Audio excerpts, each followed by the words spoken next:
दोस्तों, हम अभ्यास पढ़ रहे थे 2 जिसकी ए हम कर चुके हैं अपलोड, और बी इसकी हम शुरू करने जा रहे हैं। इससे पहले हम इस अभ्यास के सभी सूत्र भी अपलोड कर चुके हैं।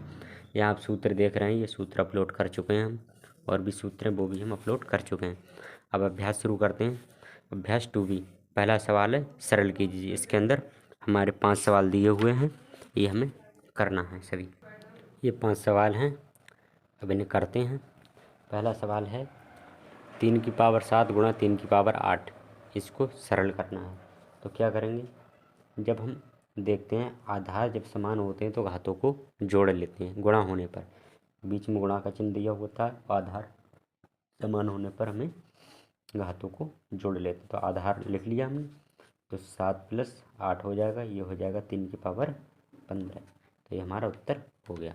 ठीक है, इसी तरीके से इसको करेंगे। ये देख रहे हैं ये दोनों गुणा में हैं, तो इनको क्या घातों को जोड़ लेते हैं, और जब भाग का चिन्ह होता है तो वो माइनस आ जाता है घात के। ये सूत्र सभी मैं अपलोड कर चुका हूँ पहले ही, आप जाके प्ले लिस्ट में देख सकते हैं जाके। ये 6 की पावर 4 है, यहाँ 6 की पावर 2 है, तो दोनों गुणा में है इसलिए ये घातें जुड़ जाएंगी, और ये भाग में इसलिए ये माइनस होगी, क्योंकि आधार तीनों में समान है इसलिए एक बार लिख लेंगे, और घातों को हम इनको जोड़ देंगे और इसको घटा देंगे। तो ये हो जाएगा 6 की पावर 6 -5, तो ये हो जाएगा हमारा 6 की पावर 1।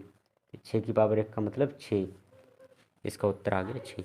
इसी तरीके से सवाल नंबर करते हैं हम तीसरा। इसमें आधार 5 है, ये भी 5 है, ये भी 5 है, तो क्या करेंगे, ये इसके लिए से करते हैं। 5 आधार समान है तो घातों को हम जोड़ लेंगे गुणा होने पर, और ये भाग का चिन्ह है इसलिए ये वाली घात घट जाएगी। तो ये हो जाएगा 5 की पावर 9 4 13 और -8, तो ये हो जाएगा 5 की पावर 13 में से 8 गए तो कितना बचेगा 5, तो 5 की पावर 5 हो जाएगा। ये आएगा हमारा उत्तर आ गया है सवाल नंबर 3 का। अब सवाल नंबर चौथा करते हैं। ये गुणा में है, ये गुणा में, बीच में है प्लस का चिन्ह, तो इतना पहले हल करेंगे, इतना हल करेंगे, उसके बाद इसे जोड़ देंगे। तो करते हैं, ये 2 है, 2 लिख लिया। यहाँ लिखा है 5 की पावर 2, तो इसको लिख लेंगे हम 5 गुणा 5। ये प्लस ये 5 है, गुणा में 2 की पावर 5, 2 गुणा 2 गुणा 2 गुणा 2 गुणा 2, कितने होगा 1 2 3 4 और 1 5। तो ये हमारे पाँचों हो चुके हैं 2। तो इसे क्या करेंगे, 2 एकम 2, 2 पंजे 10 और 10 पंजे 10, 10 2 पंजे 10 और 10 पंजे कितने हो गए, ये 50। ये 50 हो जाएगा। इसे करेंगे 5 दूनी 10, 10 दूनी 20, 20 तियाँ 5 दूनी 10, 10 दूनी 20, 20 दूनी 40, 40 दूनी 80, 80 दूनी 160। तो ये हो जाएगा हमारा 50 और 160 हो जाएगा हमारा 210। तो ये हमारा सरल हो चुका है। इसी तरीके से सवाल नंबर 5वां करेंगे। यहाँ देखते हैं 2/3 ये आधार है, 2/3 ये आधार है। यहाँ पर आधार सेम है और घाते अलग अलग हैं, लेकिन यहाँ पर जो आधार है वो परमेय संख्या के रूप में दिया हुआ है, तो परमेय संख्या को परमेय संख्या के रूप में लिखा रहने देंगे। तो ये हो जाएगा 2/3, यहाँ क्या गुणा का चिन्ह इसलिए घातों को जोड़ लेते हैं, आधार समान है तो हो जाएगा 2 + 3, तो ये हो जाएगा हमारा 2/3 की पावर 5। तो ये हमारा उत्तर आ चुका है। सवाल नंबर 6 करते हैं, देखते हैं 4/9 4/9 4/9, ये दोनों गुणा में हैं, घातों को जोड़ देंगे इसकी, और ये भाग है इसलिए माइनस में होगा घात इसकी। तो 4/9 एक बार, ये हो जाएगा 3 + 4 और -5, तो ये हो जाएगा हमारा 4/9, ये हो जाएगा 7, 7 -5।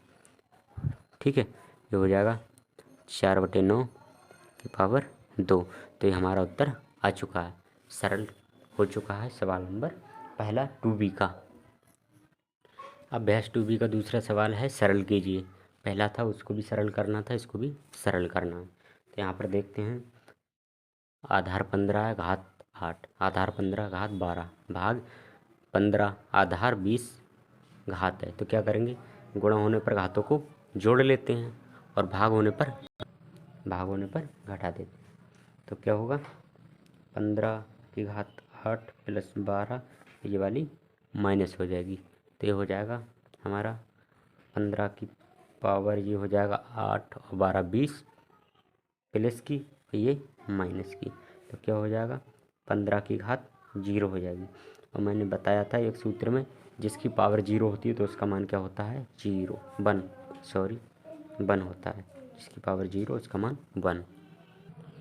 दूसरा पार्ट है 25 की पावर 3। यहाँ पर क्या है, दोनों समान है, आधार यहाँ भी समान है, तो घातों को क्या करते हैं जोड़ लेते हैं। गुणा होने पर, और ये भाग है तब क्या करेंगे घटा देंगे, तो ये हो जाएगा 25 की पावर 10 माइनस 10 हो जाएगा ये वाला, तो ये हो जाएगा 25 की पावर 0। जीरो किसी संख्या का मान 0 पावर 0 हो तब क्या करेंगे उसका मान 1 आ जाएगा।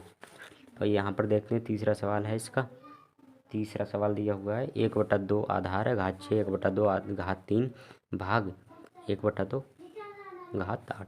यहाँ भी आधार समान है सभी में, तो क्या करेंगे 1/2 6 + 3 - 8 हो जाएगा, तो ये हो जाएगा 1/2 की पावर 9 - 8, तो हो जाएगा ये 1/2 की पावर 1, तो इसका मतलब 1/2 होगा ये। यहाँ क्या करेंगे, सवाल नंबर चौथा है 3/4 की पावर 2। यहाँ भी सभी आधार समान है, घाते अलग हैं, जुड़ जाएंगे, ये वाली जुड़ेंगी ये वाली घट जाएगी, तो एक हो जाएगा 2 + 6 और -5, तो ये हो जाएगा हमारा 3/4 की पावर 8 - 5, तो बचेगा हमारा 3/4 की पावर 3। तो ये हमारा उत्तर आ चुका है चौथे सवाल का। तो ये सभी पार्ट हो गए दूसरे के। 2B का सवाल नंबर तीसरा करेंगे अगली वीडियो में, ठीक है।